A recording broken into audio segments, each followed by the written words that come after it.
Novel Karachi والے، پہلا حصہ، پہلا باب۔ ناگہانی۔ ہائی روف اسٹارٹ کرتے ہوئے شمس نے ونڈ اسکرین سے سامنے کا منظر دیکھا۔ سڑک بے اولاد ماں کی گود کی طرح اجڑی ہوئی تھی۔ اگر کچھ تھا تو وہ پتھر تھے جو بجری کے ڈھیر سے چن کر سڑک کے سینے پر احتجاج کا تمغہ بنا کر سجا دیے گئے تھے، یا ان ٹائروں کی راکھ تھی جو جلتے سے یا دھوئیں کی کڑواہٹ سے پوری فضا مگدر کرنے کے ساتھ ساتھ انسانی محرومیوں پر مقدر کی سیاہی کی طرح چپکتے ہوئے اداس رنگوں کو اور گہرا کر گئے تھے۔ یہ کراچی کے مصروف علاقوں میں سے ایک تھا۔ اطراف میں بے شمار دکانیں تھیں۔ ان دکانوں میں کاروبار کرنے والے زبان، رنگ، نسل اور صورتوں کے اختلافات کے باوجود درد اور محبت سے بٹی ہوئی ڈور میں بندھے ہوئے تھے۔ عارف باٹواں کا کلاسک ویڈیو، سلطان آفریدی کا کوئٹہ کراچی ہوٹل، راشد مغل کا افشاں جنرل اسٹور، اللہ ورائیو کا ماروی ٹیلر، سمندر خان کا موچی کا چھپرا، ساجن میمن کا اسپیشل برگر، رحیم قریشی کا بیف ہاؤس، ڈاکٹر سعیدہ امبر کا علی کلینک، امام دین کی ڈائمنڈ بیکری، سب کے شٹر اپنی اپنی دہلیز کو چومتے ہوئے اداس پڑے ہوئے تھے۔ کچھ دیر کو امام دین نے بیکری ضرور کھولی تھی، کیونکہ رات کو جو تازہ تازہ ڈبل روٹیاں بن کر آئی تھیں نہ بکتیں تو پھپھوند لگ جاتی، اور یہ نقصان امام دین کو گوارا نہ تھا۔ لہذا وہ لپکتے جھپکتے خفیف منافقت اوڑے کھردرے چہرے پر محلے والوں کی خدمت کی مسکراہٹ سجائے ہر آنے جانے والے کو حقوق العباد کا درس دیتے رہے، اور جب آخری ڈبل روٹی جو 3 دن سے بیکری میں رکھی ہوئی تھی اور جس کے درمیان میں پھپھوندی نے شاید جگہ بھی بنا لی تھی، بک گئی تو انہوں نے شٹر گرا دیا اور وہیں تھلے پر بیٹھ کر اخبار کی خبریں رحیم قریشی اور کاکا ساجن میمن کو سنانے لگے۔ آج کی سب سے اہم خبر شہر کی مختلف وارداتوں میں 10 آدمیوں کی ہلاکت تھی۔ کاکا نے 10 آدمیوں کا سن کر مولا سائیں کا شکر ادا کیا، کیونکہ ایک دن پہلے شہر میں 28 آدمی مارے گئے تھے۔ ایسے میں 28 سے 10 پر آ جانا نعمت سے کم نہ تھا۔ پہلے اکا دکا قتل کا سن کر لوگ دہل جایا کرتے تھے، مگر یہ گزرے دنوں کی بات تھی۔ اب کئی برسوں سے موت زندگی کے اسٹیج پر طرح طرح کے روپ بدل کر اپنا کردار ادا کر رہی تھی۔ مرکزی شاہراہ سے جڑے ہوئے چھوٹے راستوں پر جو خاص طور سے دور بہتے ہوئے گندے نالوں پر جا کر ختم ہوتے ہیں، کرفیو زیادہ سخت نہیں ہوتا، یہ بھی ایک ایسی ہی سڑک تھی جہاں تھوڑے تھوڑے فاصلے پر بیٹھے ہوئے لوگ وارداتوں پر اپنی اپنی رائے کا اظہار کرتے ہوئے لا حاصل بحث کے در کھول رہے تھے، مگر جو ہی جھنڈا چوک سے کوئی بختر بند گزرتی تو آنن فانن سب بکھر جاتے اور سڑک کچھ دیر کے لیے سنسان ہو جاتی۔ مگر یہ سب منظر تو ہائی روف کی پچھلی سمت کا تھا، جہاں کچھ لوگ اپنا مختصر سا کردار ادا کرنے کے لیے موجود تھے، جو چھوٹی چھوٹی منافقتوں کے باوجود درد اور محبت سے بٹی ہوئی ڈور سے کچھ اس طرح بندھے ہوئے تھے جیسے ڈور سے کاغذی رنگ برنگی جھنڈیاں بندھی ہوئی ہوتی ہیں، لیکن جو آگے چل جا کر ناول کے مرکزی کرداروں سے معانقہ تک نہیں کرتے، کیونکہ شمس جو کہ اس ناول کا مرکزی کردار ہے، ہائی روف میں ڈرائیور والی سیٹ پر ان سے پشت کیے ہوئے بیٹھا ہوا تھا۔ شمس نے جو ہی ہائی روف اسٹارٹ کی، اس کا ساتھی ٹیپو پچھلی نشست پر آ کر بیٹھ گیا۔ وہ چوکنا نظروں سے گاڑی کو آگے بڑھانے لگا۔ جھنڈا چوک تک وہ کنارے کنارے کچھوے کی چال چلتا رہا، جو کہ چوک پر پہنچتے ہی ٹیپو مستعد ہو کر بیٹھ گیا۔ چوک بالکل خالی تھا، بختر بند گشت پر نکل گئی تھی۔ سڑک پر جگہ جگہ پتھر اور جلے ہوئے ٹائروں کی راکھ میں لتھڑی باقیات پڑی ہوئی تھیں۔ اسی اسنا میں پیچھے بیٹھے ہوئے ٹیپو نے ٹھوکا دیا، جلدی سے نکال لے۔ اس نے ایکسیلیٹر پر پوری قوت سے پیر رکھ دیا۔ ہائی روف ایک جھٹکے سے آگے بڑھی اور تیزی سے پتھروں کے اوپر اچھلتی ہوئی چوراہا عبور کرنے لگی۔ دیکھتے ہی دیکھتے وہ دوسری طرف جا نکلے اور پھر تیزی سے فلیٹوں کے ساتھ بنی ہوئی پتلی گندی گلی میں گھس گئے، جہاں کئی دن سے پڑا کچرے کا ڈھیر جمع تھا۔ شمس نے کچرے کے اوپر ہی گاڑی چڑھا دی اور اسے رونتا ہوا گلی عبور کرتا چلا گیا۔ ان کی منزل سامنے ہی تھی، جہاں ان کے کچھ ساتھی 2 دن سے محصور ہو کر رہ گئے تھے، لیکن اچانک انہیں محسوس ہوا کہ جیسے وہ خود محصور ہو گئے ہوں۔ ان کی توقع کے برخلاف مطلوبہ بلڈنگ سے ذرا پہلے ریت کی بوریوں کا مورچہ بنا ہوا تھا، جن میں سے جھانکتی ہوئی سیاہ نالیاں ٹریگر پر انگلیوں کی موجودگی کا اشارہ کر رہی تھیں۔ شمس کی چھٹی حس نے جو ہی خبردار کیا، اس نے فوراً ہی بریک پر پاؤں رکھ دیا۔ ہائی روف کے ٹائر تارکول کی سیاہ سڑک پر چرچرائے اور 90 ڈگری کا زاویہ بناتے ہوئے دائیں طرف مڑ کر رک گئے۔ आगे खतरा है, शम्स ने अपने आवाज को काबू में रखने की कोशिश करते हुए कहा, मगर उसके लहजे की थरथराहट बता रही थी कि वो खौफजदा है। जल्दी वापस लो, टीपू ने खतरे को भांपते हुए कहा। वो बाहर की सूरत हाल से निपटने के लिए तैयार बैठा हुआ था। शम्स ने हाई रूफ को रिवर्स गियर में डाला, मगर जूं ही उसने गुजर कर आने वाले रास्ते की तरफ देखा तो खौफ की लहर उसके वजूद में सरायत कर गई। गंदी गली के दूसरी तरफ से बख्तरबंद दाखिल हो रही थी। शम्स के लिए फैसला करना मुश्किल था, वो ऐसे तजुर्बे से पहले कभी नहीं गुजरा था, लेकिन इस वक्त फैसले को टाला नहीं जा सकता था। आफियत का रास्ता मजदूद था, मगर पीछे पलटने से ज्यादा उसे आगे बढ़ने में आफियत नजर आई। उसने फौरन गियर बदला और फिर फुर्ती से हाई रूफ आगे बढ़ा दी। रेत का मोर्चा करीब आने लगा। मोर्चे में बैठे हुए सिपाहियों की गनों का रुख उन्हीं की तरफ था। शम्स के चेहरे पर हवाइयां उड़ रही थी। उसे यकीन था कि जैसे ही वो मोर्चे के नजदीक पहुंचेगा, सिपाही गाड़ी को मशकूक महसूस करते ही फायर खोल देंगे। इसके हाथ पैरों में तनाव पैदा होने लगा। आंखों के गिर्द अंधेरा और कनपटियों में सनसनाहट सी होने लगी। एक्सीलेटर पर दबाव और गाड़ी की रफ्तार में इजाफे के बावजूद उसे लग रहा था कि जैसे गाड़ी के पहिए एक ही जगह घूम रहे हों। तेजी से पीछे को जाती हुई इमारतें धुंध में लिपटी हुई थी। एक बार शम्स ने दोस्तों के साथ क्लिफ्टन के साहिल पर पिकनिक मनाते हुए किनारे पर आती हुई लहरों की संगत में गाड़ी चलाई थी।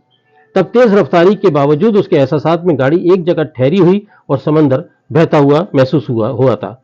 इस वक्त वो इसी कैफियत से गुजर रहा था। इमारतें, मोर्चा और बख्तरबंद सब कुछ समंदर की ऊंची नीची होती हुई लहरों में ढल गए थे। करीब से करीब होता हुआ मोर्चा और दूर होती हुई बख्तरबंद और मुख्तलिफ लहरों की तरह थे,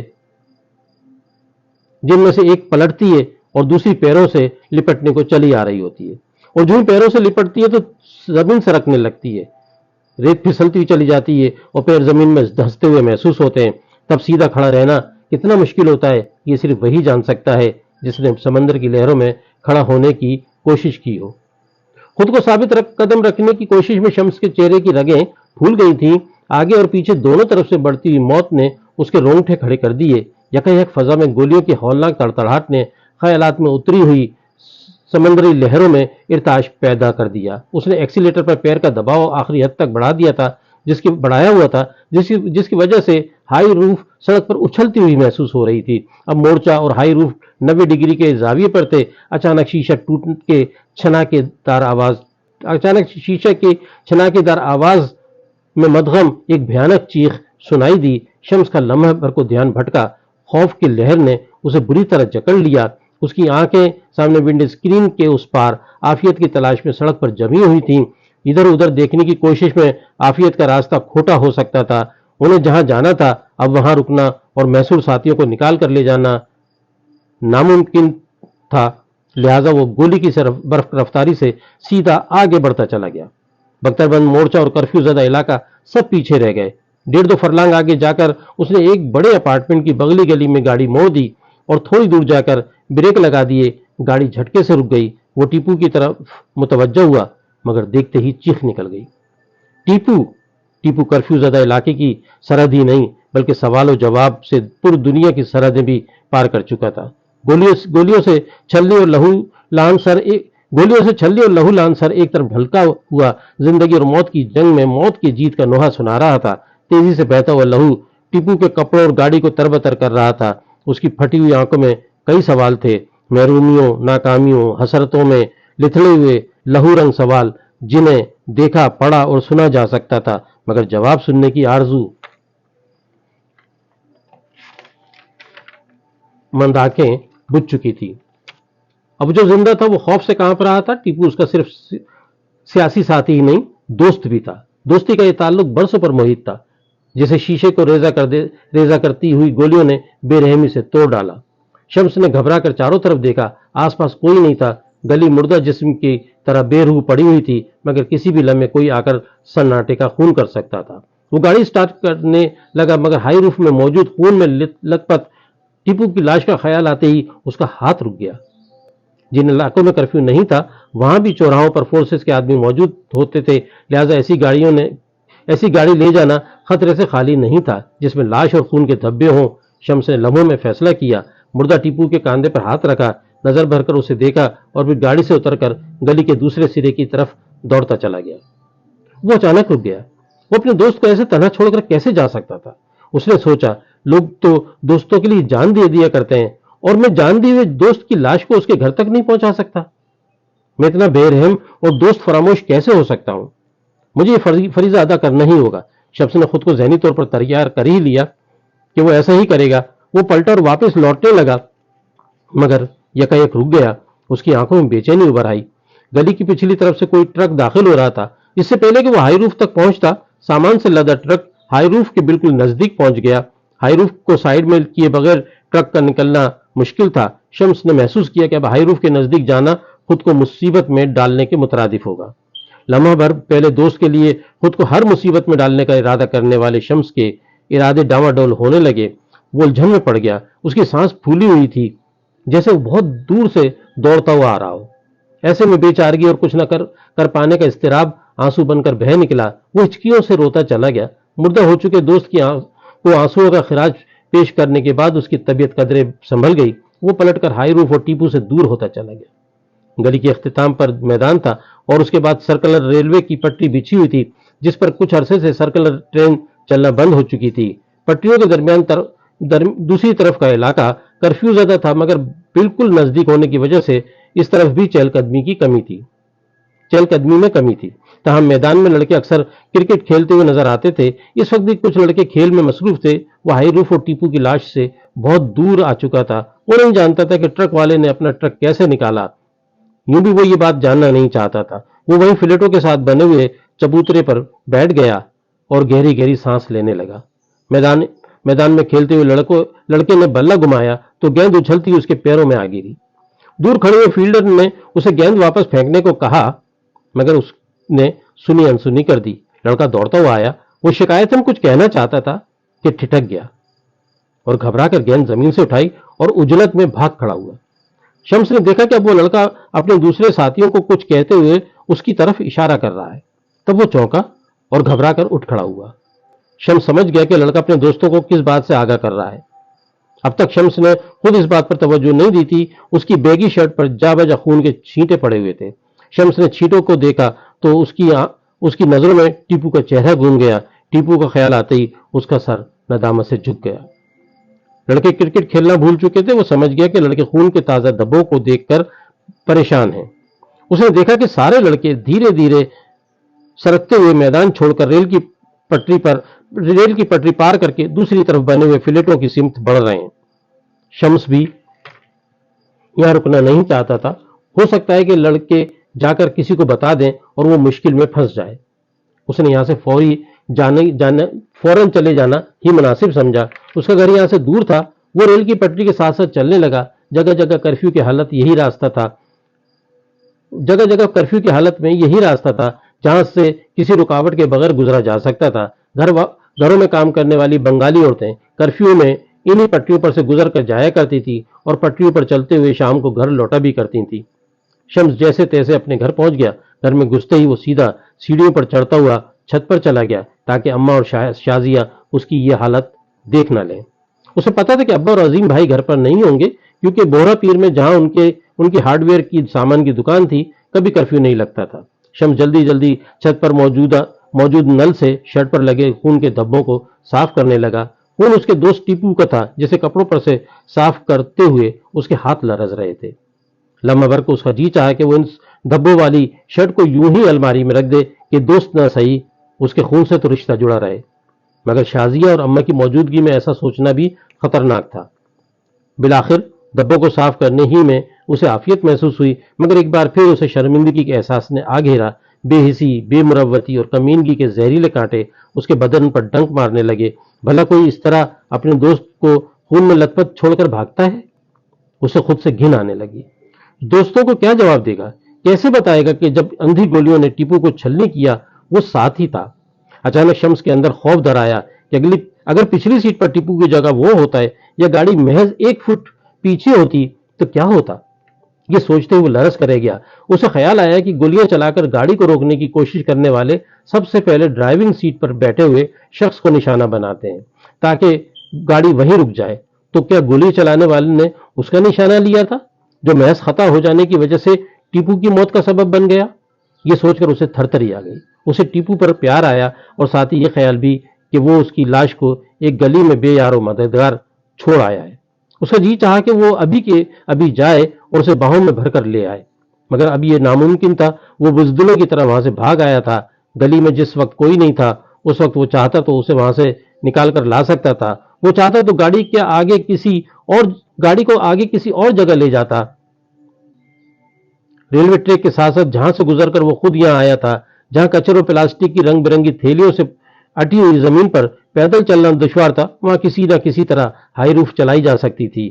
اس نے خود کو تسلی دیتے ہوئے سوچا، میں گھبرا گیا تھا، موت سے نہیں۔ اس نے ذہن میں در آنے والے خیالوں کو جھٹکتے ہوئے سوچا، اب تک پولیس ہائی روف تک پہنچ چکی ہوگی اور ٹیپو کی لاش کو اپنے قبضے میں لے لیا ہوگا۔ ٹیپو کوئی وانٹڈ لوگوں میں سے نہیں تھا اور نہ ہی اس کا پولیس ریکارڈ میں کسی حوالے سے ذکر تھا۔ پولیس جب تفتیش کرے گی اور دیکھے گی کہ مرنے والا پچھلی نشست پر ہے تو یقیناً ڈرائیور کی کھوج لگائے گی۔ یہ خیال آتے ہی شمس کے بدن میں جھرجھری آ گئی۔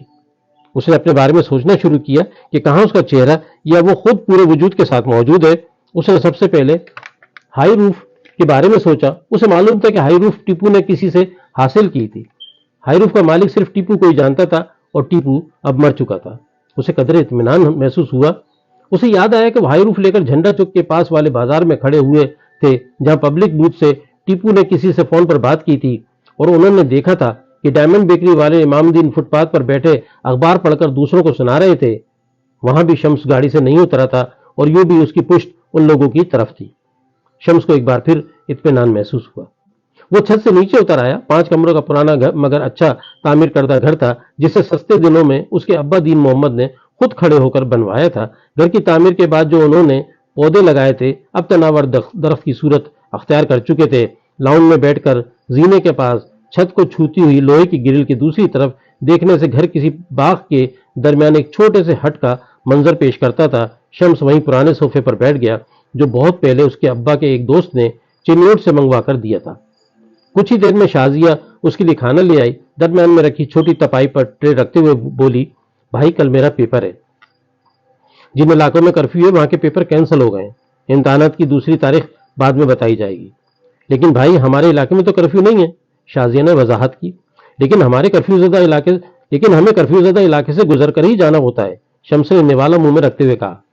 بھائی جہاں پر میرا سینٹر ہے وہاں بھی کرفیو نہیں ہے، شازیہ نے ہمیشہ کی طرح بحث کرتے ہوئے کہا۔ تجھے پریشانی کیا ہے؟ تیرا پیپر ہو جائے گا اور تو پاس بھی ہو جائے گی، شمس نے اس بحث کو ختم کرنے کی کوشش کرتے ہوئے کہا۔ کیوں؟ کیا تو ڈپٹی کمشنر لگا ہوا ہے؟ دونوں بھائی بہن کی باتیں سن کر ماں دور سے چلائی۔ اس نے ماں کی بات سنی انسنی کر دی۔ آج کل وہ اماں کی باتیں سنتا ہی کب تھا؟ اس پر تو ایک ہی دھن سوار تھی، حقوق کی دھن، معاشی برابری کی دھن۔ اس کی نظر میں گزشتہ کئی دہائیوں سے بڑھتے ہوئے عدم توازن، ناہمواری، عدم استحکام اور غیر یقینی کے پیچھے صرف اور صرف تقسیم زر کے منصفانہ نظام کی عدم دستیابی تھا، جس نے نئی نسل کے اندر احساس محرومی کو جنم دیا، جس کی وجہ سے اپنے سماج سے جڑے رہنے کی صلاحیت میں کمی آئی تھی۔ لہذا جب کسی نے احساس محرومی سے نجات کی جدوجہد کی مبتلا نوجوانوں نے فوراً لبیک کہا۔ اس جدوجہد میں شامل ہو گئے۔ شمس انہی نوجوانوں میں سے ایک تھا۔ مگر ماؤں کے لیے اچھے بیٹے عظیم کی طرح ہوتے ہیں، جو نظام بدلنے کی خواہش میں یکلخت پورے نظام کو ڈھاتے نہیں، بلکہ اس میں بہتری کا راستہ ڈھونڈنے کی کوشش کرتے ہیں۔ لیکن سیدھی سادی عورتوں کی مشکل ایک یہ بھی ہوتی ہے کہ وہ سماجی پیچیدگیوں کو جانے اور سمجھے بغیر زندگی گزارے چلی جاتی ہیں، اور جب کوئی لگے بندے رستوں سے ہٹ جائے تو وہ الجھ کر رہ جاتی ہیں۔ انہیں اپنے بچوں اور شوہر سے محبت میں کمی لائے بغیر ایک عجیب سا چڑچڑاپن در آتا ہے، اور اگر کوئی سمجھانے کی کوشش کرے تو ہاتھ جھٹک کر سر پکڑ لیتی ہیں۔ شمس کی اماں کا بھی یہی مسئلہ تھا۔ وہ تو بس زندگی گزارے چلے جانے ہی کو سب سے بڑا کام سمجھتی تھی۔ تبدیلی سے انہیں ڈر لگتا تھا، خوف حرام لگا رہتا تھا کہ سب کچھ ڈھہ گیا تو کیا ہوگا۔ یہی وجہ تھی کہ وہ اکثر شمس سے اس مسئلے پر الجھ جاتی، لیکن یہ سب ہمیشہ بے سود ہی رہتا، کیونکہ مشرقی سماج کی وہ سطح جن میں دین محمد، عائشہ بیگم، عظیم الدین، شمس اور شازیہ زندگی گزار رہے تھے، وہاں مرد ہی سب صاحب اقتدار ہوتا ہے۔ لہذا انہوں نے اپنے بے وقت چڑچڑے پن سے کہا، سمجھتا ہے نعرے بازی سے تیر مار لے گا یا بڑا لیڈر بن جائے گا۔ آدمی گھرستی دیکھے، دنیا داری سیکھے، جوان بہن گھر میں بیٹھی ہے، اس کی فکر کرے، 2-4 گھنٹے باپ بھائی کا جا کر ہاتھ بٹائے۔ کبھی احساس کیا کہ پچھلے سالوں میں بیماریوں نے باپ کی کیا حالت کر دی ہے؟ مجھے سب پتا ہے، शम्स ने बेइतनाई से जवाब दिया। खाक पता है, बाहर फिरने से तुझे फुर्सत मिलेगी तो घर की कुछ खबर होगी ना, मां ने चिढ़कर जवाब दिया। जब तक हमारे हुकूक नहीं मिल जाते हम यूं ही जदोजहद करते रहेंगे, शम्स ने लहजे में जोशीलापन उदाया था। तेरे हुकूक कौन से हैं, जरा मुझे बता दे, मां ने एक बार फिर चिढ़कर पूछा। हमारी पहचान का हक, हमारी सलामती, नौकरी, कारोबार का हक, शम्स ने उसी रिवायती जोशीलेपन से जवाब दिया। और फर्ज, मां बोली। अम्मा पिछले 47 सालों से फर्ज ही अदा करते चले आ रहे हैं। शम्स थोड़ी देर के लिए टीपू की मौत को फरामोश कर बैठा था, मगर उसकी बातें उसी दायरे में थीं जिनमें वो जी रहा था। वो मजीद बोला, इस घर से बाहर की दुनिया की तुम्हें कुछ खबर ही नहीं है। तुम्हारे शोहर का जमा जमाया कारोबार है, एक बेटा वहां सेट है, दूसरा भी हो जाएगा। ये दर्द उन लोगों से पूछो जिनके बच्चे नौकरियों की तलाश में मारे मारे फिर रहे हैं और हर बार कोटा सिस्टम की जद में आ जाते हैं। ये जो तू बैठा बातें बना रहा है और मजे मजे से निवाले तोड़ रहा है, ये उसी दुकान की बदौलत है जिसमें तेरी कोई मेहनत शामिल नहीं, मुफ्त में रोटी जो मिल जाती है। अब मैंने उसे एहसास दिलाने की कोशिश करते हुए कहा, मगर इस जुमले का शम्स पर उल्टा असर हुआ। उसने मां की जली कुटी सुनते हुए झुल्लाकर प्लेट पर हाथ मारा और वो दूर जा गिरी। रखो अपनी रोटी, 2 वक्त का खाना मेरे लिए कोई मसला नहीं है। ये कहता हुआ वो सीढ़ियों की तरफ बढ़ गया। मां और शाजिया उसे हैरत से देखने लगी। उसने ये हरकत पहले कभी नहीं की थी। शम्स के अंदर बिखरा हुआ नौजवान जरूर था, लेकिन वो गैर महजब और बदतमीज नहीं था। ज्यादा तालीम याफ्ता न होने के बावजूद मुतवसत तबके की शाइस्तगी से मामूर नौजवान था। पिछले चंद घंटों में वो जिस सूरत हाल से गुजरा, वो किसी भी गहरे ठहराव और हौसला रखने वाले नौजवान को भी धर्म भरम कर सकता था। मगर मां और शाजिया ये बात नहीं जानती थी कि दरवाजे पर मखसूस अंदाज में बेल बजाकर आने वाला शम्स का वो दोस्त टीपू अब कभी भी उंगली के एक तवील और 2 मुख्तसर दबाव से दरवाजे की घंटी बजाने नहीं आएगा। कुछ ही देर में वो सीढ़ियां उतरता हुआ बैरूनी दरवाजे की तरफ रुक लपका और जोरदार आवाज से दरवाजा भेड़ता हुआ चला गया। बाहर गली के कोने पर कुछ लोग खड़े बातें कर रहे थे। दीदार हुसैन, सरवर भाई बॉन्ड वाले, ठेकेदार फारूक चचा और मंजर अंसारी एडवोकेट इसी गली में शम्स के घर के आसपास वाले घरों में रहा करते थे और बेतकल्लुफी की हद तक एक दूसरे के करीब थे। शम्स जब तेजी और बेइतनाई से उनके पास से गुजरा तो वो हैरत में लिपटी खामोशी से उसे जाता हुआ देखते रहे। वो सब उम्र में शम्स से बड़े थे और उनके दरमियान दोस्ती नहीं थी, लेकिन मोहल्लेदारों वाली बेतकल्लुफी जरूर थी, बल्कि कभी कभी अच्छी हंसी मजाक वाली बैठक भी हो जाया करती थी। सरवर भाई, फारूक चचा और मंजर भाई की हैरत उछालती नजरों को शम्स ने जरा महसूस नहीं किया। शायद एहसासात की परवान चढ़ाने वाली बेलें उसके अंदर सूख कर मुरझा गई थी। उसे एहसास ही नहीं था कि वो कुछ शनासा चेहरों की तरफ मायूसी की धूल उड़ाता हुआ गुजर गया है। शायद वो ये बात भूल चुका था कि सब लोग उसके अच्छे और मिलनसार अहबाब में से हैं। वो उनके साथ बैठा करता, क्रिकेट खेलता और हफ्ते की रात को दीदार हुसैन के चबूतरे पर ताश की बाजी लगाया करता था। फारूक चचा का लम्हा भर को दिल चाहा कि सख्ती से डांट कर आवाज दें कि मियाँ माँ बाप का पढ़ाया हुआ सबक भूल गए कि बड़ों के सामने से किस तरह गुजरा जाता है। उन्होंने तय किया कि वो रात को अजीम से जरूर शिकायत करेंगे। घनी मूछों और आधे से ज्यादा उड़े हुए सर के बालों और भरे जिस्म के साथ फारूक चचा अब खासे बेडोल हो गए थे, जबकि वो क्रिकेट के बहुत अच्छे खिलाड़ी रह चुके थे, हत्या कि फर्स्ट क्लास क्रिकेट तक खेली थी। 15 साल पहले सूखे बांस की तरह दुबले और लंबे फारूक चचा को अच्छी क्रिकेट खेलने के बावजूद कौमी क्रिकेट टीम में चांस नहीं मिल सका था। टेस्ट मैच के लिए सिलेक्शन के ऐन मौके पर जब उन्हें नजरअंदाज करके एक सिफारिशी खिलाड़ी को खिलाया गया तो वो बहुत मायूस हुए और फिर हमेशा के लिए क्रिकेट छोड़ दी। मगर तब उन्हें ये भी एहसास हुआ कि क्रिकेट के जुनून में मुब्तला होकर वो उम्र की इस मंजिल पर आ गए जहां से नीचे उतरना नामुमकिन है। और अफसोस ये भी कि उनके हाथ तालीम के आला सनदों के से यकसर खाली थे। तब उन्होंने कलील सरमाए से ठेकेदारी का रास्ता अपनाया और छोटे मोटे ठेके लेना शुरू कर दिए।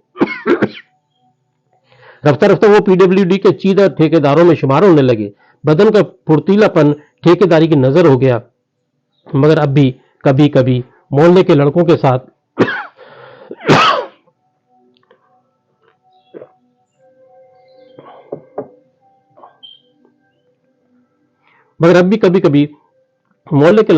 अपने साहब का जुनून की यादों को ताजा कर लिया करते थे। उन्हें फारूक चचा का लकब उम्र की वजह से नहीं, बल्कि बड़े भाई के बच्चों के बार बार आते जाते फारूक चाचा की तकरार की वजह से मिला था। शम्स तेज तेज कदम उठाता हुआ गली के नुक्कड़ पर पहुंचा तो वो तेजी से दाएं सिमत मुड़ गया और फिर अपनी रफ्तार कम करते हुए कदरे सुकून से चलने लगा। बज़ाहिर बेइतनाई से गुजरने वाले शम्स को ना जाने किस तरह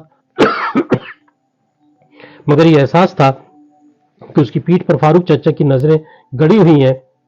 वो फिलहाल इन नजरों के जद में नहीं आना चाहता था, जो क्रिकेट ग्राउंड में उक्काब की तरह दौड़ने की सलाहियत रखती थी।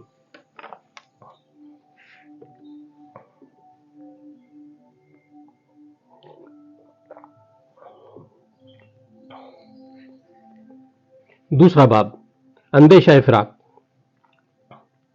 मोटर मैकेनिक अहमद भाई, जिन्हें सब प्यार से बाबू भाई और उनके अपने बच्चे सिर्फ बाबू कहकर पुकारते थे, आज वर्कशॉप से जरा जल्दी घर चले आए थे, क्योंकि घर पर उनकी बेटी सोनिया के रिश्ते के सिलसिले में कुछ लोग आ रहे थे। लड़का दुबई की कोरियर कंपनी में मुलाजिम था और अच्छा कमा लेता था। माँ बाप का जाती घर था और घर में माँ बाप के सिवा और कोई नहीं था। एक बहन थी जिसकी शादी हो चुकी थी। बाबू भाई ने दुबई में अपने एक पुराने दोस्त के जरिए शाहिद के बारे में छानबीन कर ली थी। हर तरह इत्मीनान हासिल करने के बाद वो चाहते थे कि जल्द से जल्द सोनिया की शादी हो जाए, क्योंकि जब से उन्हें पता चला था कि उनके हमजुल्फ दीन मोहम्मद का बेटा शम्स सोनिया में दिलचस्पी लेता है और किसी हद तक सोनिया भी उसकी तरफ रागिब है, उनकी नींद उड़ गई थी। बाबू भाई शम्स की सरगर्मियों से खूब आगाह थे और यही बात उनके लिए तशवीश का बाइस थी। वो एक सीधे साधे और बेजर से इंसान थे, जिनकी जात से शायद ही किसी को कोई तकलीफ पहुंची हो, मगर फिर भी दूसरों की लगाई हुई आग में उनका बदन कई बार झुलसा था। खासतौर पर जब सियासी नफरतों के दौर में अपने उस शहर में जहां वो अपने माँ बाप के साथ हिजरत करके आए और आबाद हुए, और फिर जब दूसरी बार उन्होंने हिजरत का दुख झेला तो उन्हें सियासी नाराबाजी से उकताहट महसूस होने लगी। अब वो किसी और हिजरत से डरते थे और सियासी नारे को सुनकर और खौफजदा हो जाते कि आगे समंदर है। सियासत से उनकी तबीयत की यही उकताहट उस वक्त दो चंद हो जाती और आंखों में सियासत के रंग चुभने लगते जब वो आयशा बाजी के छोटे बेटे शम्स को इन्हीं रंगों से तस्वीरें बनाते हुए देखते। जब उन्हें ये मालूम हुआ तो एक बार उन्होंने अपनी बीवी से कहा, अपनी बहन की मोहब्बत में कहीं बेवकूफ मत बन जाना। क्यों? अक्सर ऐसा होते देखा है कि लोग खास तौर से औरतों और बच्चों के बारे में खुद ही तय कर लेती हैं, मैं अपने भाई को दूंगी या बहन के बच्चों से शादी करूंगी। बाबू भाई बोले, इसमें हर्जी क्या है? बेगम ने पूछा। अपनी लाडली को काबू में रखो। आपके भांजे शम्स मियां क्या करते फिरते हैं, कुछ मालूम भी है? बाबू भाई ने चिढ़ते हुए कहा। बस थोड़ा सा लाउबाली है। दूल्हा भाई जिस दिन उसे दुकान पर बिठा लेंगे, जिम्मेदारी भी आ जाएगी। आमना बेगम ने शोहर की चिड़चिड़ाहट को नजरअंदाज करते हुए जवाब दिया। एक बात अच्छी तरह सुन लो, सोनिया की शादी शमशुद्दीन से नहीं होगी। बाबू भाई हतमी फैसला सुनाते हुए अपने एक हाथ की उंगलियों को दूसरे हाथ की हथेली पर बार बार ठोकते हुए कहा। वो ऐसा उस वक्त किया करते जब कभी कोई बात तय कर लेते या किसी काम का इरादा जाहिर करते। अपनी तरफ से ही कहे जा रहे हैं। आमना बेगम ने शोहर की बात पर झुंझलाते हुए मजीद कहा, क्या कोई रिश्ता आया या किसी ने कोई बात छेड़ी है? मैं महसूस कर रहा हूं, बाबू भाई ने जहां दीदा नजरों से कहा। बिला वजह शक कर रहे हो? आमना बेगम ने यकीन से जवाब दिया। शक नहीं कर रहा हूं, पिछले चंद हफ्तों से बहुत चक्कर लगा रहा है। बाबू भाई एक लम्हे के तौकफ के बाद दोबारा गोया हुए। और कुछ जरा बाहर की भी खबर रखा करो, साहबजादे सियासी वर्कर बन गए। क्या सियासी वर्कर होना बुरी बात है? इतना तो मुझे जाहिल न समझो। बड़ी बड़ी तहरीकों में कारकुन होते हैं और किसी बड़े मकसद के लिए काम करते हैं।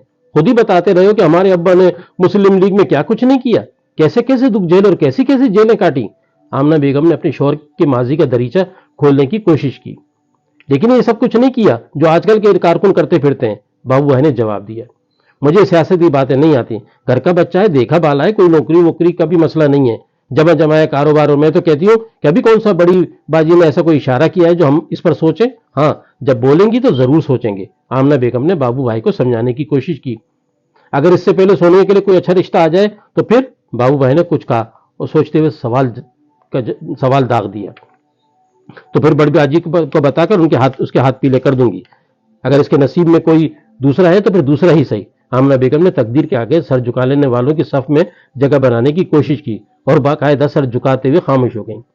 बाबू भाई भी ये सुनकर खामोश हो गए, लेकिन उनके दिल में खटक बैठ गई कि शम्स का बार बार का आना और उसकी बाहर की सरगर्मियों ने उन्हें परेशान कर डाला था। वो सियासत के खिलाफ थे, मगर इतने भी नहीं कि दूसरों को भी ना करने दें। उन्हें तो इस बात से इख्तिलाफ था कि नौजवान जज्बात के धारे में बहकर सियासत में तशद्दुद को दाखिल कर रहे हैं उन्होंने शम्स को 12 ऐसे लड़कों के साथ देखा जो जलाओ, घिराओ, तशद्दुद, हंगामे और हड़तालों के जरिए अपने मसाइल हल करना चाहते हैं। बाबू भाई का ख्याल था कि सियासी जमातों के वो कारकुनान जो अदम तशद्दुद, रवादारी और मकालमे पर यकीन रखते हुए अपनी तंजीमी सरगर्मियों में हिस्सा लेते हैं, वही सियासी बसात पर ज्यादा देर ठहर कर अपना किरदार अदा करते हैं। और वो तबका जो सिर्फ सड़कों पर रहकर हल्ला गुल्ला करता है, उनका न सियासी मुस्तकबिल होता है और न ही वो बड़े किरदार के लिए चुना जाता है। इसलिए बाबू भाई नहीं चाहते थे कि उनकी बेटी का मुस्तकबिल शमसुद्दीन के मुस्तकबिल की तरह तारीक हो। लिहाजा उन्होंने उसी दिन से अपने अहबाब में अच्छे रिश्ते की तलाश शुरू कर दी और चंद ही हफ्तों में वो कामयाब हो गए। इत्तेफाक से उनके वर्कशॉप से चंद कदम आगे वाक़े फ्लोर मिल के टेक्निकल सुपरवाइजर अब्दुल समद को अपने बेटे शाहिद के लिए, जो दुबई की कोरियर कंपनी में मुलाजिम था, अच्छे रिश्ते की तलाश थी। अब्दुल समद अक्सर अपनी गाड़ी में मैकेनिकल वर्क के लिए बाबू भाई के यहाँ आया करते थे। कुछ दिन पहले जब वो वर्कशॉप आए तो दो जरूरतमंदों की गुफ्तगू खुद ब खुद उस तरफ चल पड़ी जहां दोनों ही जाना चाहते थे। मुतवसत दर्जे की जिंदगी गुजारने वाले दोनों जरूरतमंदों ने एक दूसरे को समझने में जरा भर की देर नहीं की। ये महज इत्तेफाक ही नहीं था, मगर जिंदगी में इत्तेफाकात और हादसात की हमेशा कसरत रहती है। हादसे जिंदगी के हर मोड़ पर घात लगाए बैठे हुए मिलते हैं और इत्तेफाकात भी हर मोड़ पर हैरत की डिबिया में बगल मारे स्प्रिंग वाले नकली सांप की तरह बैठे हुए होते हैं कि कब कोई इस डिबिया को खोले और वो उछल कर बाहर आ जाए। इस बार बाबू भाई के लिए इत्तेफाकात के मोड़ पर हैरत की डिबिया में से स्प्रिंग वाला सांप नहीं, बल्कि सोनिया के लिए दूल्हा निकला था, जिसके माँ बाप बेटी दामाद के हमरा बाबू भाई क्या खाने पर आ रहे थे। तीसरा बाब, आहो फिगा। वो चारों बरगद के कदीम दरख्त के नीचे बने हुए पुख्ता चबूतरे पर बैठे हुए थे। हजारों साल बूढ़ा आसमान बादलों की मोटी चादर के पीछे सो रहा था। चांद कहीं छुपा बैठा था, मगर चांदनी का एहसास चारों तरफ फैला हुआ था। बादलों की मोटी तय इस एहसास को रोकने से कासिर थी। सामने कच्ची सड़क की दूसरी तरफ सरकारी कॉलेज की दीवार के सहारे दो बांसों की मदद से तानी हुई बदरंग चादर के साइबान तले साबिर पान फरोश का ख्वांचा लगा हुआ था। चंद खरीदार हर वक्त मौजूद होते थे, इस वक्त भी मौजूद थे। कुछ फासले पर इसी दीवार के साए में मोची का बड़ा सा लकड़ी का संदूक और जमीन पर जमीन दोस्त गटर लाइन में बिछाए जाने वाले चौड़े पाइप का टुकड़ा जमीन में धंसा हुआ था। शायद वो चप्पलें जुड़ाने वालों के लिए बेंच का काम दिया करता था। इस वक्त मोची मौजूद नहीं था। अंधेरा फैलते ही मोची अपनी दुकान बढ़ा दिया करता था। इसी इंतजार में चंद फीट आगे लकड़ी के ऊंचे तख्त के चारों तरफ लोहे के पाइपों का एक जाल तना हुआ था, जिसमें लटके हुए अंग्रेजी हुरूफ एस की शक्ल वाले हुक बता रहे थे कि एक गोश्त फरोश की बगैर दरवाजों वाली दुकान है, जो सुबह ही सुबह शरीफ कुरैशी की आमद पर सजती और रोज शाम को उजड़ जाती। यहीं से कॉलेज की दीवार बाएं मुड़कर दूर तक चली जाती है, जहां कचरे और मलबे के ढेर के सिवा और कुछ नहीं था। उसी तरफ दूर तक फैला हुआ ऊंचे नीचे मकानों का दराज सिलसिला था। कॉलेज की दीवार और मकानों के सामने की जगह दूर दूर तक खाली थी। मैदान के इस पार किसी बड़ी कंपनी के फ्लैट जेर तामीर थे। ब्लॉक दर ब्लॉक फैले हुए इस प्रोजेक्ट में स्ट्रक्चर का काम चल रहा था। कहीं कहीं दीवारों की चुनाई हो रही थी और कुछ तकमील के आखिरी मरहले में थे। रात के अंधेरे में मैदान की इस तरफ फ्लैटों का ये जंगल स्याह पहाड़ों की तरह दिखाई दिया करता था। मैदान में अक्सर कॉलोनी के लोग कचरा डाल जाते, जिसे उठाने के लिए कभी किसी बल्दिया की गाड़ी को नहीं देखा गया। गीला कचरा कुछ ही दिनों में धूप की शिद्दत से सूख कर खुश्क हो जाता और फिर कागज और प्लास्टिक की थैलियां हल्की होकर पूरे मैदान में तितलियों की तरह उड़ती फिरती, जिन्हें पकड़ने वाला कोई बच्चा न था। ताहम बच्चे मैदान में अक्सर क्रिकेट और फुटबॉल खेलने जरूर आया करते थे। कभी कभी मोहल्ले का कोई शख्स मट्टी का तेल छिड़क कर कचरे को आग लगा दिया करता और यूं कसीफ धुआं पूरी फजा में फैलने लगता। तब बरगद के दरख्त के नीचे बैठे हुए इन दोस्तों में से दुबला पतला बुंदू गालियां देता। इन मां के खस्मों को पता है कि धुआं उड़कर इस तरफ आएगा, मगर फिर भी लोगों को तीली दिखाने का बहुत शौक है। देखने में मुन्ना नहीं, मगर फुर्तीला और दिलेर बुंदू दोस्तों में बिजली मशहूर था, जो पलक झपकते ही कहीं से कहीं चमक जाती है। वो अपने वालिद के साथ शेटरिंग का काम किया करता था, जो कि ठेकेदार भी थे। बुंदू ने यह काम अपने वालिद से सीखा, फिर इतनी महारत हासिल कर ली कि लोग उसकी चाबुक दस्ती पर हैरान रह जाते। नीम पुख्ता दीवारों, بلند عمارتوں کے چھجوں اور منڈیروں پر پیر لٹکائے وہ لکڑی کے تختے اور بلیاں ٹین کی پتریوں سے کھینچ کر کیلوں سے جوڑتا تو لمحے بھر کو دیکھنے والوں پر خوف لکڑی کے جھولتے مگر مضبوط ڈھانچوں کی طرح حصار کھینچ لیتا۔ کوئی شخص گھنٹہ بھر پہلے کچرے کے ڈھیر کو آگ لگا کر گیا تھا، لیکن آج ہوا ٹھہری ہوئی تھی، اسی لیے دھواں درخت کے نیچے بیٹھے ہوئے چاروں دوستوں کو پریشان نہیں کر رہا تھا۔ البتہ وہ شمس کی طرف سے پریشان ضرور تھے، کیونکہ وہ سارا دن گھر پر نہیں تھا، اس کا کوئی ٹھکانہ نہیں تھا۔ کبھی کبھار وہ نیو کراچی میں اپنی خالہ کے ہاں ضرور چلا جاتا تھا، مگر کچھ عرصے سے وہاں بھی جانا کم کر دیا تھا۔ شمس کے بارے میں سب سے زیادہ جاننے کا کوئی دعویٰ کر سکتا تھا تو وہ کاشف علی سلطان تھا، مگر وہ بھی لا علم تھا، اور اس وقت سب سے زیادہ فکر مند بھی وہی تھا۔ کاشف شمس کا بچپن کا دوست تھے، دونوں نے اسکول کا آخری درجہ ساتھ ہی پاس کیا، مگر اس کے بعد دونوں کے تعلیمی راستے الگ ہو گئے۔ شمس نے اس سے آگے تعلیمی سرٹیفکیٹ تو حاصل کیا، مگر ٹیکنیکل کالج سے ملے ہوئے اس ڈپلومہ سرٹیفکیٹ پر قابلیت اور صلاحیت بھی منتقل کرنے کی کوئی گارنٹی نہیں دی گئی تھی۔ مگر کاشف نے نہ صرف اپنی تعلیم جاری رکھی، بلکہ اب وہ نفسیات میں ماسٹر کرنے کے بعد مستقبل میں لیکچرار بننا چاہتا تھا، لیکن اپنی تمام تر صلاحیت کے اور قابلیت کے باوجود وہ اپنی سوسائٹی میں بسنے والے لوگوں کی مزاج اور طرز زندگی میں تبدیلی لانے پر قادر نہیں تھا، جس کا دکھ اسے ہمیشہ بے چین کیے رکھتا۔ گو کہ اس کی زندگی کا دائرہ کالج اور گھر کے علاوہ دوستوں ہی تک محدود تھا، لیکن بڑے شہروں میں رہنے کا ایک فائدہ یہ بھی ہوتا ہے کہ آپ کی محدودیت کے باوجود آپ کے سامنے کا منظر بہت وسیع ہوتا ہے۔ آپ سماجی سرگرمیوں میں حصہ لیں یا نہ لیں، لیکن ارد گرد ہونے والی سماجی تبدیلیوں کے اثرات آپ پر بھی مرتب ہوتے ہیں۔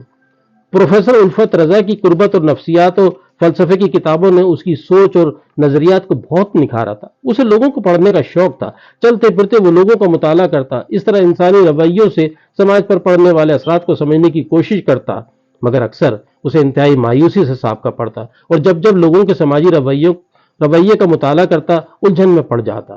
وہ حیران ہوتا کہ لوگ تبدیلی چاہتے ہیں، لیکن اس کے لیے قربانی دینے کے لیے آمادہ نہیں ہے۔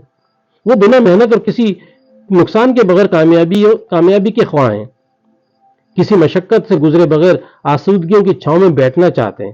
ایک بار اس نے پروفیسر الفت رضا سے گفتگو کرتے ہوئے سماج کے اس دوہرے رویے کو سمجھنے کی کوشش کی تھی، مگر پروفیسر رضا نے ایک سوال کر کے اسے مزید الجھن میں ڈال دیا۔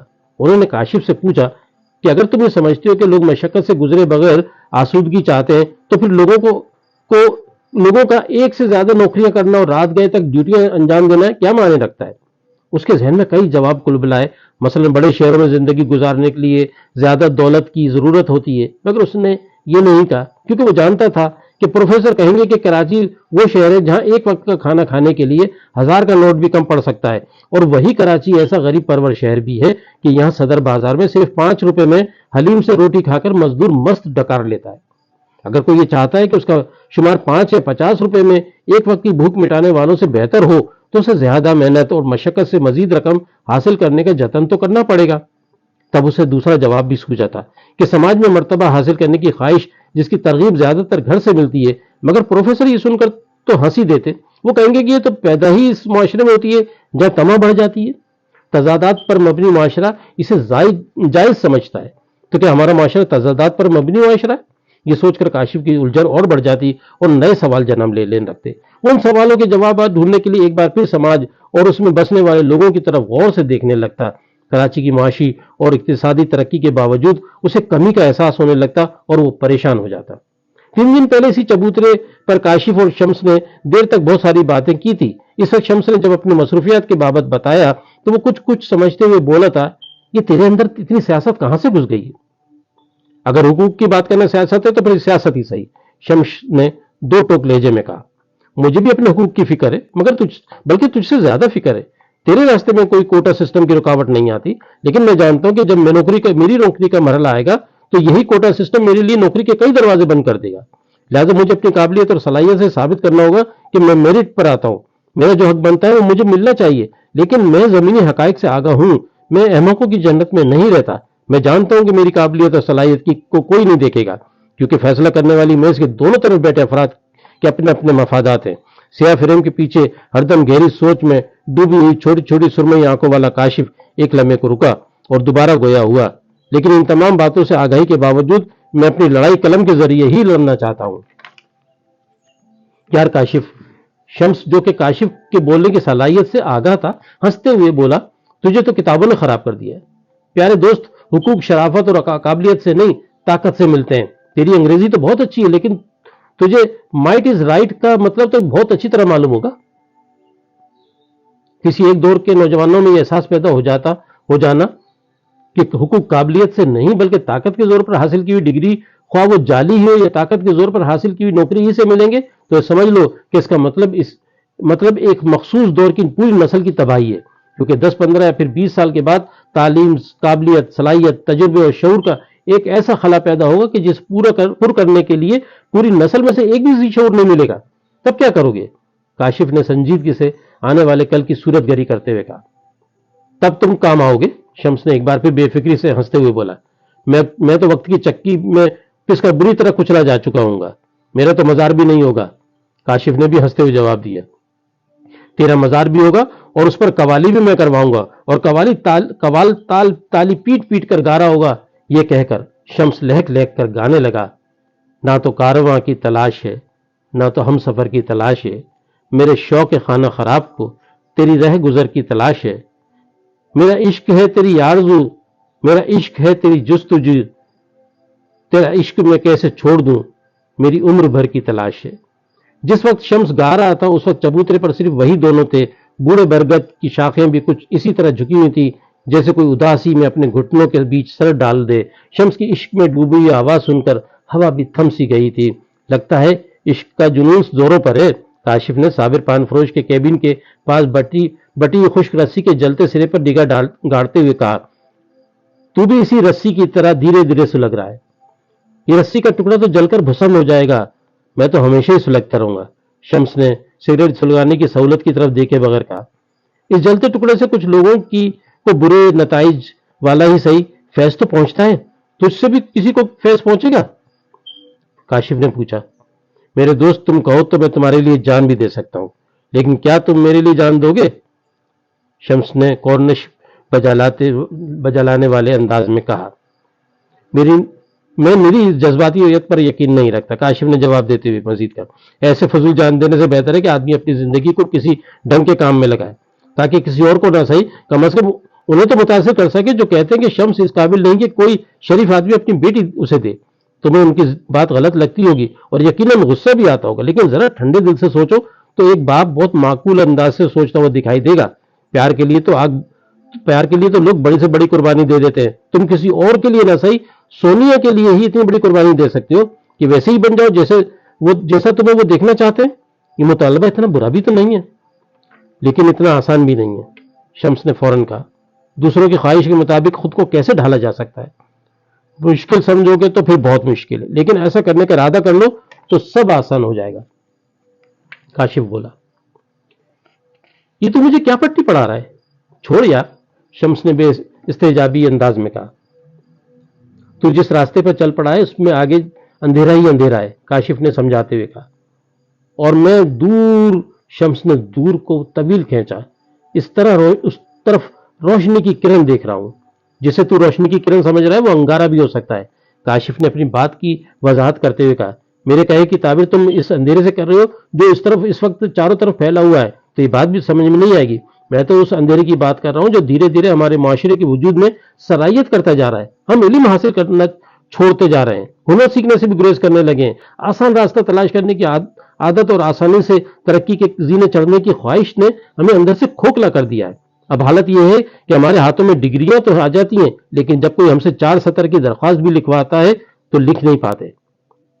काशिफ की आवाज में धीरे धीरे बुलंद होती जा रही थी। हमारी अखलाकियात बदल गई हैं, हमारा रवैया बदल रहा है, हमने इदारों को तबाह करना शुरू कर दिया है, जालसाजी में कमाल के इस दर्जे पर पहुंच रहे हैं कि हमने सारी दुनिया को पीछे छोड़ दिया है। ये सिलसिला अभी शुरू हुआ है और कहां तक पहुंचेगा कुछ पता नहीं। क्या ये सब बातें मुझ पर फिट होती हैं? शम्स ने काशिफ के चेहरे पर तनाव देखकर रसानियत से पूछा। नहीं, काशिफ बोला। फिर? शम्स अपनी दोनों हथेलियां फैलाते हुए पूछा। मैं ये नहीं कहता कि तुम पर फिटी होती हैं। काशिफ को याद आया कि शम्स से बात कर रहा है जिसका किताबी और इक्तिसाबी इल्म खास ही हद तक कमजोर है। वो रसानियत से बोला, लेकिन हम सब इसमें मुलविस होते जा रहे हैं। मैं माशरती, समाजी और सियासी अकदार को बहुत तेजी से जवाल पजीर देख रहा हूं। यार ये तबाहियां मुझे क्यों दिखाई नहीं देती हैं? शम्स ने पूछा। ये सब यहां से नहीं। काशिफ ने अपनी उंगलियां पहले आंखों पर रखी और फिर माथे पर लगाते हुए बोला, यहां से देखोगे तो नजर आएगा। तेरी सुरमई आंखों की खैर, यहां से कैसे देखा जाता है, चल वो ही बता दे। शम्स ने मसनूई बेजारी से माथे की तरफ इशारा करते हुए कहा। तो काशिफ ने जवाब दिया, 2-3 दिन पहले की मिसाल देता हूं, शायद तुम समझ जाओ। टीपू के एक कजन और एक मोटरसाइकिल डीलर के दरमियान कुछ किसी बात पर झगड़ा चल रहा था। टीपू को मामला सुलझाने के लिए दरमियान में आना पड़ गया और फिर वो मसला हल हो गया। टीपू ने ये पूरा किस्सा मुझे किस तरह सुनाया वो मैं तुम्हें सुनाता हूं, जरा गौर से सुनना। कहता है, काशिफ एक लम्हे के तौकफ के बाद बोला, काशिफ भाई, 2 दिन पहले एक कहानी हो गई। हमारे कजन के साथ एक मोटरसाइकिल डीलर ने एक कहानी कर दी। पहले तो मेरा कजन खुद ही कोशिश करता रहा कि डीलर पैसे वापस कर दे, लेकिन जब नहीं दिए तो उसने मुझे बताया। तो हमने कहा कि बाबे ये तो कोई बात ही नहीं है, हम उसकी कहानी कर देते। मैं अपने 2 दोस्तों के साथ उसकी दुकान पे चला गया। हमने उसकी ऐसी कहानी की कि वो घबरा गया। उसने शाम को हमारी शिकायत कर दी। हमने कहा कि प्यारे, हमने कोई कच्ची गोलियां थोड़ी खेली है। अब जो हम तेरे साथ कहानी करेंगे वो तू सारी जिंदगी याद रखेगा। काशिफ भाई, दूसरे ही दिन जो हमने उसकी कहानी की है तो वो हमारे पैरों में गिर गया। उस वक्त पैसे भी लौटाए और माफी भी मांगी। हमने कहा, प्यारे तुम क्या समझते हो, तुम हमारी शिकायत करोगे और हम तुम्हारी कहानी नहीं करेंगे, बल्कि अब तो डबल कहानी करेंगे। इतना कहकर काशिफ ने धीमी सी मुस्कुराहट से शम्स की तरफ देखा, जो हवल्लकों की तरह उसकी तरफ देखे जा रहा था।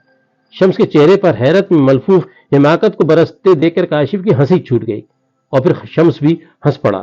फिर संजीदा होते हुए काशिफ दोबारा गोया हुआ, इस पूरी गुफ्तगू में बेशुमार अल्फाज हैं जो वो खा गया और उनकी जगह कहानी फिट करता चला गया, क्योंकि उसके पास अल्फाज का जखीरा नहीं रहा। लफ्ज तो फसल की तरह उगते हैं। समाज और किसी तहजीब की जमीन में इल्म का बीज बोते रहो, लफ्ज और मानी की फसल उगती चली जाएगी।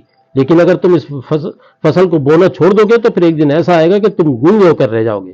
फिर तुम तजरीदी अफसाने की तरह कहानी तो सुनाओगे मगर इसमें कहानी नहीं होगी।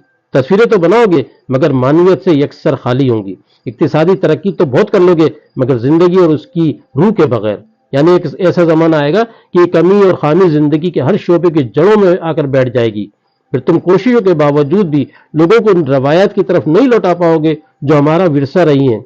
बल्कि हो सकता है कि तुम लोगों से गलतियां सुधारने और गलत नजरियात या आदतों को तर्क करने की दरखास्त करो और लोग तुम्हारे ही खिलाफ उठ खड़े हों।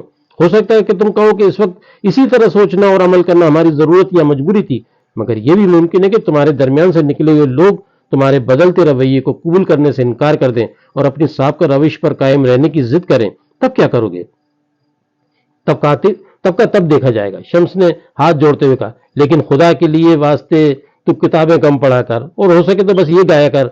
ये कहते हुए वो अपने पसंदीदा गीत अलापने लगा जो उसने सिर्फ एक बार किसी कवाल को एक बुजुर्ग के मजार पर गाते हुए सुना था। तब से वो गीत उसके दिल और दिमाग और लबों पर सख्त होकर रह गया था। तेरा इश्क है मेरी आरज़ू, तेरा इश्क है मेरी जुस्तजू, तेरा इश्क मैं कैसे छोड़ दूं, मेरी उम्र भर की तलाश है, ना तो कारवां की तलाश है, ना तो हम सफर की तलाश है। गुफ्तगू के बीच किसी लम्हे पान फरोश अपनी दुकान बढ़ाकर जा चुका था। मैदान और उस तरफ जुड़ी हुई सड़क पर अब कोई नहीं था। सन्नाटे में शम्स की आवाज दूर तक जा रही थी। काशिफ ने लम्हा भर को आंखें मूंद ली। उसे शम्स की हालत पर रहम आ रहा था। देर तक ख्याल की एक ही रो में बहते हुए काशिफ थक सा गया था। कभी कभी शम्स की उलझनों और बेताबियों को समझना इस कदर दुश्वार होता कि जोलिदगी का भारी पत्थर उसके कंधों पर आकर ठहर जाता। काशिफ ने जब चबूतरे पर बैठे पहलू बदला तो उसे पास बैठे हुए अरशद, बुंदू और आलम दिखाई दिए। शम्स अब तक नहीं आया था। तब अरशद बोला, काशिफ भाई आप भी ना? क्या? वो चौंका जैसे किसी ने उसे नींद में आवाज दी हो। पढ़े लिखे आदमी का एक बड़ा मसला ये होता है कि वो बैठे बैठे गुम हो जाता है। बुंदू ने लुकमा दिया। मैं कहां गुम हो गया था? काशिफ ने खजालत से कहा। उसे अंदाजा हो रहा था कि वो बहुत देर से गुमसुम था। तो फिर बताएं हम क्या बात कर रहे थे? मेरा ख्याल है कि हम कोई बात कर रहे थे। काशिफ ने यूं कहने की कोशिश की जैसे पूरा यकीन हो कि वो कोई बात कर रहे थे। हालांकि वो ये बात जानता था कि यादों के दोष पर उड़ने से पहले उसके ध्यान के पांव जमीन पर टिके हुए थे और वो दूसरों की बातों का दाना चुग रहा था, मगर उसके के ढलमल यकीन पर सब हंसने लगे। तब आलम बोला, हमारी सुनोगे तो पता चलेगा ना जाने क्यों मुझे आजकल शम्स की तरफ से डर लगने लगा है। काशिफ ने फिक्रमंद लहजे में कहा। छोड़ो भी काशिफ भाई, अपना यार बच्चा नहीं है, अरशद ने समझाते हुए कहा। हम में से कोई भी बच्चा नहीं है, लेकिन हम में से किसी ने भी कम से कम वो रास्ता नहीं अख्तियार किया जो उसने किया हुआ है। ये कहते हुए काशिफ की नजरें सामने गली के मोड़ पर लगी हुई थी, जहां से गुजर कर शम्स आया करता था। इस वक्त वहां कोई नहीं था। हमारी तरफ चारों तरफ हवा बंद थी। बरगद का कदीम दरख्त जिसके नीचे ये लोग बैठे हुए थे बिल्कुल साकिन था। कचरे में लगी हुई आग धीरे धीरे बुझ गई थी। धुआं रुकी हुई हवा में तहलील हो गया था, लेकिन फजर में बढ़ती हुई कसाफत से पता चल रहा था कि वो इर्द गिर्द मौजूद है। सन्नाटे से ज्यादा सन्नाटे का एहसास चारों तरफ फैला हुआ था। थोड़े थोड़े वक्फे से मैदान में से कोई मोटरसाइकिल गुजरती हुई खामोशी में इर्ताश पैदा करती हुई निकल जाती, या फिर मकानों की दूसरी तरफ से किसी रक्षा की फटफट करती आवाज कभी कभार सुनाई दे जाती। चंद सातों के लिए खामोशी में रखना पड़ जाता, लेकिन सातों के गुजरने के बाद सन्नाटे की डोरियां आपस में फिर से जुड़ जाती। काशिफ की परेशानी मामूली नहीं थी। वो कुछ दिनों से बहुत कुछ देखता चला आ रहा था, मगर आज न जाने क्यों उसका दिल हौल रहा था। कुछ अरसे से सियासत के बागीचे में तशद्दुद के कांटे उग आए थे। हर वो शख्स जो इस बाग में जाने की कोशिश करता, उसे कांटे बुरी तरह जख्मी कर देते। लबादा इंसानियत तार तार हो जाता और बदन शराफत के जख्मों से खून रिसने लगता। हर नए दरीदा बदन को देखकर पुराने मंदोमल जख्म कह लगाते, तमस्खर उड़ाते, और जब नया दरमानदा पंछी घबराकर बाग़े सियासत निकलने की सही करता तो उसे पता चलता कि वो वापसी का रास्ता खो चुका है। काशिफ समझता था कि वापसी का रास्ता शम्स ने ही नहीं और बहुत सो ने खो दिया है, लेकिन सारे जहां का दर्द सीने में रखने के बावजूद ये एक हकीकत थी कि शम्स उसके बचपन का दोस्त था और वो चाहता था कि उसकी दोस्त की मंजिल खोटी ना हो। वो सोनी से शादी करके अपना घर बसाए और हंसी खुशी रहे, मगर जब से उसने ये सुना था कि सोनी के अब्बा अहमद भाई ने शम्स को बेटी देने से इनकार कर दिया है, तो उसकी ख्वाहिश हुई कि वो अहमद भाई से जाकर खुद मिले और उन्हें बताए कि आप वो मसीहा हैं जो शम्स को सियासत की इन लहरों से खींचकर वापस आम जिंदगी के साहिल पर ला सकते हैं। मगर वो सोचते डर जाता कि मोटर मैकेनिक अहमद भाई के दिमाग का कोई भी स्क्रू ढीला हो गया तो उन्होंने उल्टा सवाल दाग दिया कि मैं तुम कौन होते हो इस मामले में टांग अड़ाने वाले। तो वो क्या जवाब देगा। देर से ठहरी हुई हवा अब हल्के हल्के हिलकोरे ले रही थी। मगरबी समंदर की तरफ से आने वाली हवा में नमी का एहसास मौजूद था। बरगद के कदीम दरख्त की साकत टहनियों ने झूलना शुरू कर दिया था। कचरे में लगी हुई आग बुझ चुकी थी, वरना हवा के साथ उसका धुआं इन दोस्तों की तरफ आने लगता। अचानक दूर से मध्यम मध्यम फायरिंग की आवाज आने लगी। और उसी वक्त सामने गली से शम्स आता हुआ दिखाई दिया। दरमियाना कद, चौड़ा सीना, कसरती बदन, बड़ी बड़ी चमकती हुई आंखें, क्लीन शेव, हल्के घुंघराले बाल, स्याह बाल, धूप में तपा हुआ गोरा रंग, आधी आस्तीन की बेगी शर्ट और ब्लू जीन्स में मलबूस वो तेज तेज कदम उठाता हुआ चला आ रहा था। काशिफ ने उसे देखा तो इसमें इत्मीनान का सांस लिया। उसकी सोचों में सर उठाने वाले तरह तरह के ख्यालात हवा में धुएं की तरह तहलील हो गए, मगर उस लम्हे उसे एक और ख्याल आया। उसने सोचा कि वो कल ही दुकान पर जाकर अजीम भाई से बात करेगा। उसने खुद से भी यह भी तय कर लिया कि वो शम्स को कुछ नहीं बताएगा। बेशुमार उलझनों में घिरे रहने के बाद इस ख्याल ने काशिफ को राज सुझा दी थी। अब वो कदरे मुतमईन था। शम्स करीब आ गया था। बिंदु ने लहक कर कहा, सखी दाता, काश में इस वक्त दिल से कुछ और मांगता तो वो भी मिल जाता। बादशाह तुसी कितने हो? अरशद ने पंजाबी में पूछा। पिछले दिनों स्टील मिल के दोस्तों के हमरा उसने मौला जट और शेर खान किस्म की फिल्में देखी थी। तब से उसकी गुफ्तगू में कहीं कहीं पंजाबी डायलॉग का तड़का लगा हुआ होता था। मगर काशिफ का कहना था कि जबान फिल्में देखकर नहीं आती, इसके लिए किसी भी जबान के बोलने वालों के दरमियान रहना पड़ता है। चंद दिन पहले जब काशिफ ने ये बात कही तो अरशद ने फौरन काशिफ से एक सवाल किया। उसने पूछा कि अगर लोगों के दरमियान रहने से जबान आ जाती है तो फिर हमें सिंधी जबान क्यों नहीं आती? आखिर हम भी तो 47 सालों से सिंध में रह रहे हैं। अरशद के इस सवाल पर काशिफ ने उसे तौसीफी नजरों से देखते हुए कहा, बात तो तुम्हारी बहुत माकूल है, ऐसा होना चाहिए था और ऐसा हुआ भी, मगर मुकम्मल तौर पर नहीं। तकसीम के वक्त जितने लोग पंजाब में जाकर आबाद हुए, आज उनकी नस्लें पंजाबी ही बोलती हैं, इसलिए कि वहां सिर्फ देहात ही नहीं, शहरों में भी पंजाबी जबान बोली और समझी जा रही थी। लिहाजा आने वालों को इसके असरात कबूल करना पड़े। एक वजह यह भी थी कि वो जिन इलाकों से हिजरत करके आए थे वहां भी पंजाबी पहले से बोली जा रही थी। सिंध में सूरत हाल जरा कदरे मुख्तलिफ थी। यहाँ जो लोग देहातों में छोटे छोटे शहरों मसलन सक्कर, नवाबशाह, मीरपुर खास, शिकारपुर, दादू वगैरह में कयाम पजीर हुए, उनके बच्चे आज फरफर सिंधी बोलते और समझते हैं। बल्कि हैदराबाद को भी किसी हद तक शामिल किया जा सकता है, लेकिन कराची में ऐसा कम कम हुआ। इसकी एक वजह तो ये थी कि कराची में उर्दू बोलने वालों की तादाद बहुत ज्यादा थी। दूसरे, कराची में पहले से दूसरी कई जबानें, मसलन मेमनी, गुजराती, पारसी, मकरानी, बलोची और अंग्रेजी बोली और समझी जा रही थी। कराची में रहने वालों ने ऐसा इरादतन नहीं किया, बल्कि उन्हें सिंधी जबान का वो माहौल ही नहीं मिला जो शम्स के खालू बाबू भाई को नवाब शाह में मिला। उनके वर्कशॉप में जाकर देखो वो कितनी शानदार सिंधी बोलते हैं। अरशद ने इतना तफसीली जवाब सुनने के बाद सिर्फ इतना कहा था, पापा जी तुसी ग्रेट हो, तुसी सब कुछ जानते हो। मगर इस वक्त अरशद की मौला जट्टी के बावजूद शम्स ने खामोशी से हाथ मिलाया और चबूतरे पर बैठ गया। उसके चेहरे पर फैली गहरी उदासी ने सबको संजीदा होने पर मजबूर कर दिया। बुंदू की लहक और अरशद की पंजाबी दम तोड़ गई। काशिफ ने चंद साहतों की खामोशी के बाद पूछा, खैरियत तो है ना? शम्स की उदास आंखें भीग गईं। दिन में कई जगह उसे टीपू के मुतालिक बताना पड़ा था, मगर हर मरहले पर उसने अपने जज्बात को जब्त की डोर से बांधे रखा। यहाँ आने से पहले तक वो गिरहें मजबूती से बंधी हुई थी, मगर अब अचानक जब्त की सारी तनाबें बेकाबू हो गई थी। पहले उसकी आंखों में आंसू तैरने लगे, फिर यकायक दो आंसू उसकी गालों पर फिसल पड़े।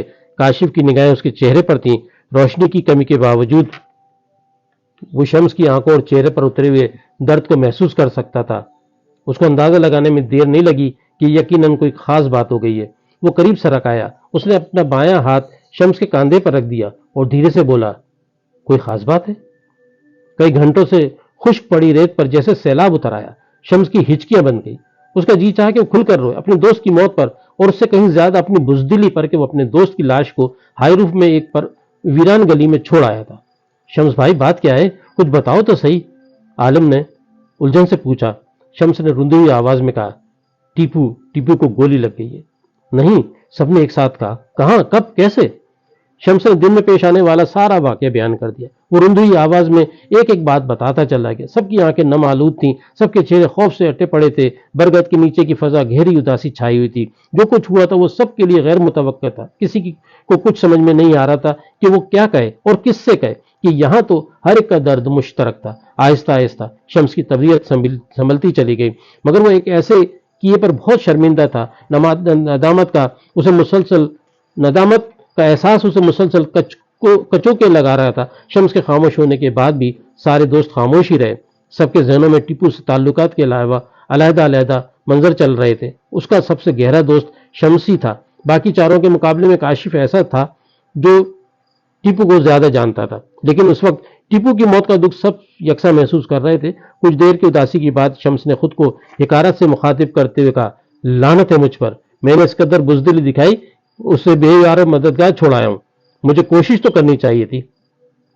तुमने जो फैसला किया वो यकीनन उस वक्त के हालात के मुताबिक बेहतर ही होगा, काशिफ ने उसे तसल्ली दी। मैं हाई रूफ को रेल की पट्टी के साथ साथ चलाता हूँ, यहां तक ला सकता था। शम्स ने ख्याल जाहिर किया। ये तुम अब कह रहे हो, काशिफ बोला। नहीं, बल्कि मैंने उस वक्त सोचा ही नहीं था, शम्स ने जोर देते हुए कहा। वो तो इतना करीब देखने के बाद किसी के भी हाथ पांव फूल सकते हैं, काशिफ ने तसल्ली देते हुए कहा। मुझे खुद से घिन आ रही है, शम्स ने अपने बाल नोचते हुए कहा। तुम्हें नदामत हो रही है, ये अच्छी बात है, लेकिन मेरा ख्याल है कि उस वक्त के मारूजी हालत को सामने रखना होगा, काशिफ ने समझाया। इस वक्त उसकी लाश कहां होगी? आलम ने पूछा। मेरा ख्याल है ईदी के पास होगी, अरशद ने ख्याल जाहिर किया। कुछ साथी टीपू के वालिद को लेकर आए हैं, लाश अब तक घर आ चुकी होगी। शम्स ने अपनी आवाज की वीरानी दूर करने की कोशिश की। वो जब बात करता तो उसका ध्यान बार बार इधर उधर भटकने लगता था। तो क्या तुम शाम को वहीं थे? काशिफ ने पूछा। वो उसे बातों में लगाकर उसका ध्यान बांटने की कोशिश कर रहा था। मुझे दफ्तर वालों ने बुलवाया था। शम्स लम्हा भर को रुका और फिर होठों पर जबान फेरते हुए गोया हुआ, कुछ अरसे के लिए मुझे अंडरग्राउंड होना पड़ेगा। अंडरग्राउंड? सब एक साथ बोले।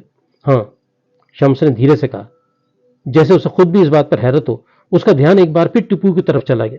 सुबह दोनों ही साथ ही निकले थे और हलवा पूरी का नाश्ता भी साथ ही किया था। सारा दिन गुजरने के बावजूद जबान पर छोलों का जायका चुपक कर रह गया था। वो हैरान था कि कोई चीज इतनी देर तक साथ कैसे रह सकती है। उसे याद आया कि दोपहर में घर पर वो खाने की प्लेट फेंक आया था।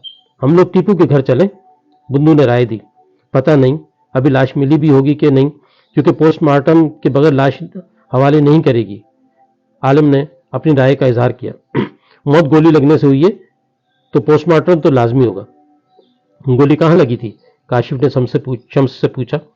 मैंने ठीक तरह से देखा नहीं, शम्स ने मासूमियत से जवाब दिया। یا کاشف، وہ گولی مجھے بھی لگ سکتی تھی۔ ہر اناج کے دانے اور پستول کی ہر گولی پر اس کے کھانے والے کا نام لکھا ہوتا ہے، ارشد نے فلسفیانہ لہجے میں کہا تو سب کے چہروں پر مسکراہٹ پھیل گئی۔ فضا میں پھیلی ہوئی اداسی کا نادیدہ شیشہ چھناکے سے ٹوٹ گیا۔ واہ پروفیسر صاحب، کیا نکتہ نکالا ہے، عالم نے ارشد کے اڑے اڑے بالوں والے سر پر چپت مارتے ہوئے کہا تو وہ اپنا سر کھجلاتے ہوئے بولا، گہری باتیں صرف کاشی بھائی کر سکتے ہیں، کیا ہم نہیں کر سکتے؟ کاشف یہ سن کر مسکرایا، مگر اس لمحے اس کا ذہن صبح شمس کے بڑے بھائی عظیم سے ملاقات اور بات چیت کی منصوبہ بندی کر رہا تھا۔ شمس کے حوالے سے کوئی بھی آئندہ کا فیصلہ عظیم بھائی کی مرضی کے بغیر ناممکن تھا۔